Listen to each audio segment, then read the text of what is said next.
In the opening months of 2025, a storm was brewing quietly beneath the surface of global commerce.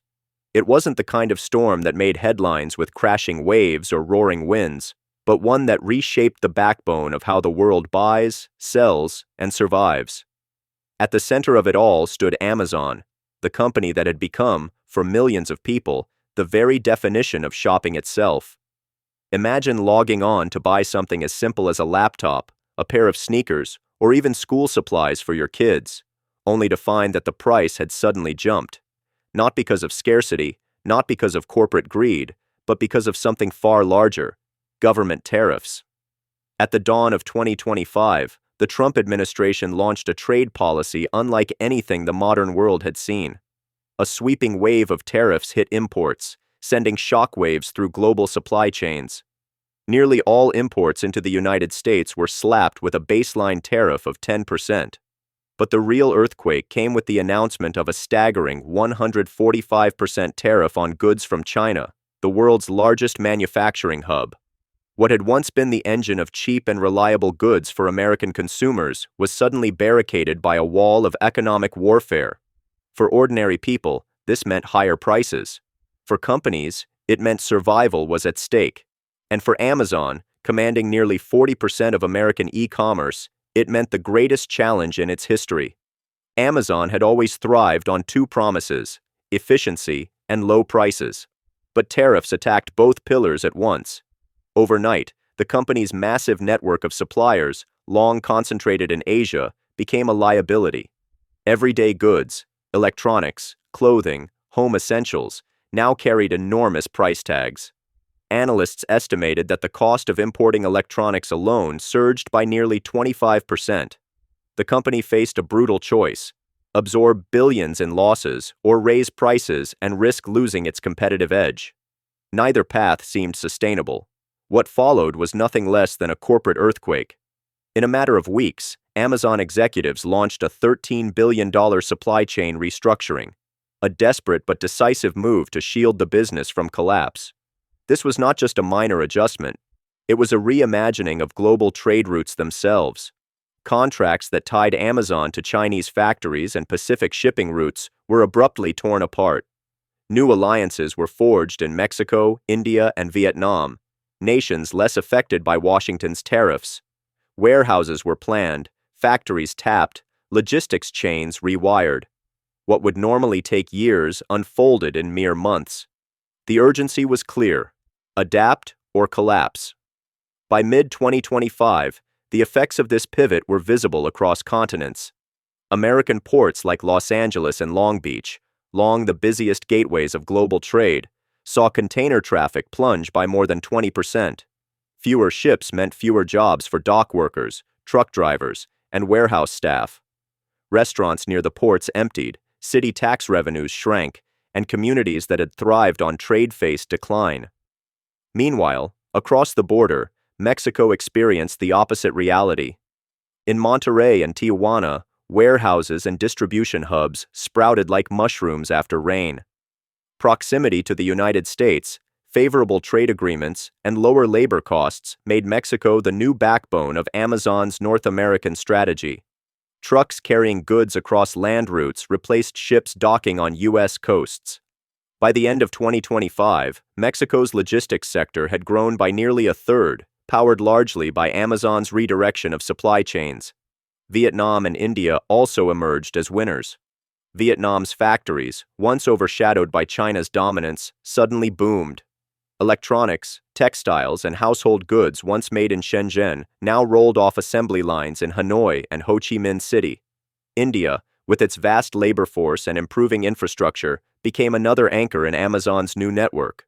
From textiles to consumer electronics, billions flowed into new contracts, warehouses, and distribution centers. For these nations, Amazon's pivot wasn't just a business deal. It was a golden ticket to economic growth, jobs, and influence on the world stage. But while factories hummed abroad, American consumers began to feel the strain. At first, Amazon tried to absorb the higher costs, shielding shoppers from the immediate impact, but the math was unforgiving. By late 2025, prices on everyday goods, electronics, clothing, kitchen essentials, started rising by 10 to 20%. For families living paycheck to paycheck, that meant hundreds or even thousands of dollars in extra annual expenses. The platform, once seen as a haven for bargains, risked becoming a symbol of inflation. Other retailers sounded the alarm. Walmart reported double-digit cost increases. Target flagged disruptions in electronics.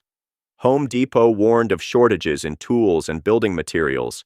Even toy makers like Mattel faced soaring costs, threatening the affordability of holiday gifts. Collectively, these cracks painted a sobering picture, an economy squeezed from every direction. And the strain reached further still. Communities tied to American ports saw layoffs, shrinking hours, and dwindling opportunities. Local businesses from diners to truck stops felt the downturn. School districts reliant on trade-related tax revenue worried about funding. The tariffs, meant to protect American industry, were instead hollowing out the very towns they were supposed to save. Yet halfway across the world, the story was different. In Vietnam, workers poured into expanding industrial zones, securing steady jobs and lifting families out of poverty. In India, young professionals entered a growing middle class, buoyed by Amazon's contracts. In Mexico, trucking fleets expanded, warehouses thrived, and small businesses flourished. For them, America's tariffs translated into opportunity. By 2026, analysts warned of a permanent shift in global trade. The United States, once the uncontested center of import flows, risked losing up to a fifth of its share of global traffic. Mexico had grown into a logistics powerhouse. Vietnam's export economy expanded at record rates. India emerged as both a manufacturing and technology hub. Meanwhile, U.S. ports slowed, American workers faced uncertainty, and consumers adjusted to a harsher reality. For Amazon, the transformation carried risks as well as rewards. Building a new supply chain on the fly exposed vulnerabilities, bottlenecks, customs delays, and quality control issues. Infrastructure in developing nations sometimes struggled under pressure. But Amazon invested heavily in digital infrastructure, artificial intelligence, and local partnerships to smooth the transition. Its hidden weapon wasn't just warehouses and factories, it was data. Algorithms were reprogrammed to forecast demand from Vietnam instead of China, to calculate shipping times across land routes instead of ocean crossings, and to adjust pricing models in real time. The resilience was remarkable. Few companies on Earth could redirect $13 billion in contracts in a matter of weeks. Few could simultaneously build warehouses in Mexico, establish factories in Vietnam, and deepen supplier networks in India, all while keeping deliveries running for millions of customers. It was a display not just of corporate power, but of the limits of government protectionism. Tariffs may build walls, but giants like Amazon find ways to climb them. And yet, the irony was impossible to ignore. Policies meant to restore American industry instead fueled prosperity abroad. Tariffs designed to weaken China ended up strengthening Mexico, Vietnam, and India. Efforts to protect American workers left dock workers, truckers, and retail clerks with fewer opportunities. By late 2026, Amazon was preparing to redirect an additional $10 billion in contracts overseas. The writing was on the wall. This was not a temporary adjustment, but a new reality. The map of global trade had been redrawn.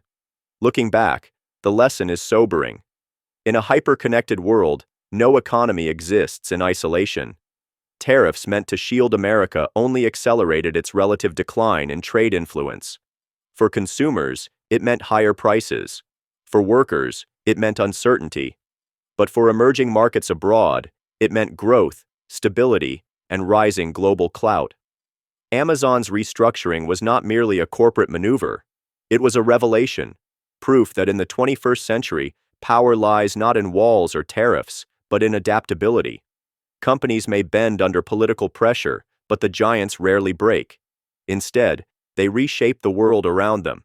And as the dust settled from those turbulent years, one fact became undeniable. The choices made in 2025 and 2026 would echo for decades, reshaping economies, alliances, and everyday lives.